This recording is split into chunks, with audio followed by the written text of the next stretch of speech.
My dear viewers, welcome to my channel Shri ji coaching classes. आज हम आपको भारत में राष्ट्रवाद चैप्टर 2 जो बहुत इंपॉर्टेंट है, इसके एमसीक्यू क्विक रिवीजन बताते हैं। प्रथम विश्व युद्ध जो प्रारंभ हुआ था वो 1914 और समाप्त हुआ था 1918 में। महात्मा गांधी अफ्रीका से भारत कब लौटे? पास है, आप 15 याद कर सकते हैं, वर्ष 1915 में। राष्ट्रपिता महात्मा गांधी थे। गांधी जी ने पहला आंदोलन चंपारण था और दूसरा खेड़ा आंदोलन था। महात्मा गांधी का विचार था धर्म को कभी राजनीति से अलग नहीं किया जा सकता। असहयोग आंदोलन मुख्य कारण था रॉलेट एक्ट।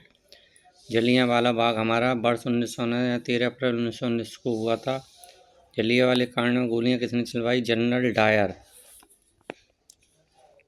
तो जनरल जलियांवाला बाग कांड में गोलियां डायन जो बहुत बुरी होती है, इस तरीके से आप याद कर सकते हो।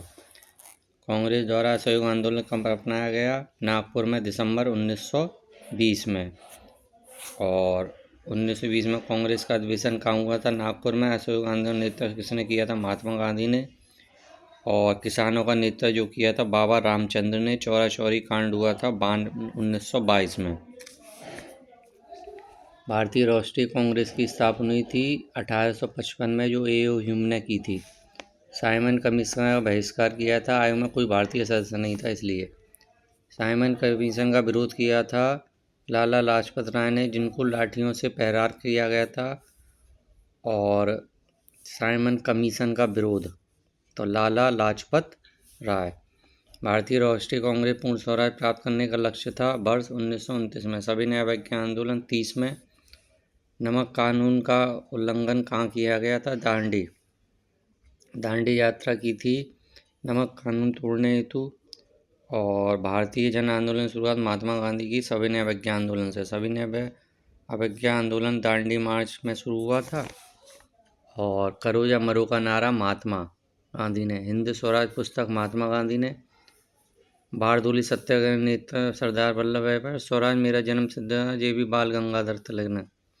वंदे मातरम बंकिम चंद्र ने। बंकिम चंद्र।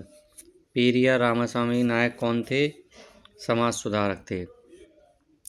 इसके हम आपको कुछ शॉर्ट क्वेश्चन भी बता देते हैं। ये हमारा 23 में आया। भारत में राष्ट्रवाद के उदय का क्या कारण था? देखो, सबसे पहले था राजनीतिक कारण।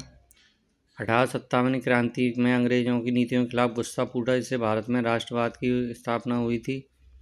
और 55 में भारतीय राष्ट्रीय कांग्रेस की स्थापना हुई थी। आर्थिक कारण थे। आय के दो स्रोत थे, कृषि और उद्योग। अंग्रेजों ने कृषि क्षेत्रों में बंदोबस्त की नीतियाँ, जिनमें से स्थायी बंदोबस्त, मालवाड़ी, रेतवाड़ी बंदोबस्त प्रणाली की। इन व्यवस्थाओं किसानों का शोषण होने लगा और लघु उद्योग धीरे धीरे समाप्त होने लगे। इस प्रकार नीतियों के खिलाफ राष्ट्रवाद का उदय हुआ। सामाजिक कारण में राजा राम मोहन राय, स्वामी विवेकानंद, सरस्वती, ईश्वरचंद्र विद्यासागर जैसे महानायकों ने सामाजिक धर्मार्थ साधनों का आंदोलन चलाया था। प्रथम विश्व युद्ध के 3 कारण लिखिए। देखिए, जर्मन की नई विस्तारवादी। उस समय जर्मन क्या था? सारे देशों पर अपना कब्जा कर रहा था, जिसमें सम्राट विलेम द्वितीय ने 1890 में एक अंतर्राष्ट्रीय नीति हुई, जिसके अंदर जर्मनी विश्व शक्ति के रूप में परिवर्तित करने के प्रयास किए गए। इसका परिणाम यह रहा कि विश्व के अन्य देशों में जर्मनी होते हुए खतरे में, जिससे अर्थव्यवस्था स्थिति अस्थिर हो गई। साम्राज्यवाद। जर्मनी और इटली के देखो, प्रथम विश्व युद्ध पूर्व कच्चे माल की अफ्रीका और एशिया के मध्य विवाद उत्पन्न हुआ। जर्मनी और इटली के साम्राज्यवाद में शामिल से विस्तार की संभावना बहुत कम हो गई, जिससे इन देशों में अपने विस्तार की नई नीति को अपनाया। प्रभावशाली अंतर्राष्ट्रीय संस्थाएं। उस समय कोई सी भी संस्था नहीं थी, जैसे आज संयुक्त राष्ट्र संघ है, और पहले कुछ नहीं था।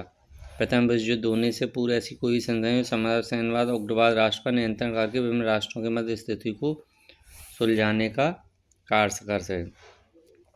एक आप सत्याग्रह वाला देख लेना। महात्मा गांधी के आंदोलन में आप देखो, महात्मा गांधी ने जैसे ही वो 1915 अफ्रीका से लौट कर आए, तो सबसे पहले उन्होंने 16 चंपारण बनाए दिलाने के लिए संघर्ष किया, और 18 में चंपारण के किसानों के कल्याण के लिए, 17 में गुजरात के खेड़ा के जिले के किसानों की मदद की। और फसल खराब हो जाने, प्लेग की महामारी के कारण खेड़ा जिले के किसान की हालत में नहीं थी। वे चाहते लगान वसूलने आते संघर्ष झुकना पड़ा और अगले वर्ष तक स्थगित कर दिया। तो ये आप कर लेना। इसमें एक रॉलेट एक्ट और बहुत इम्पोर्टेंट है, इस क्वेश्चन को भी आप देख लेना।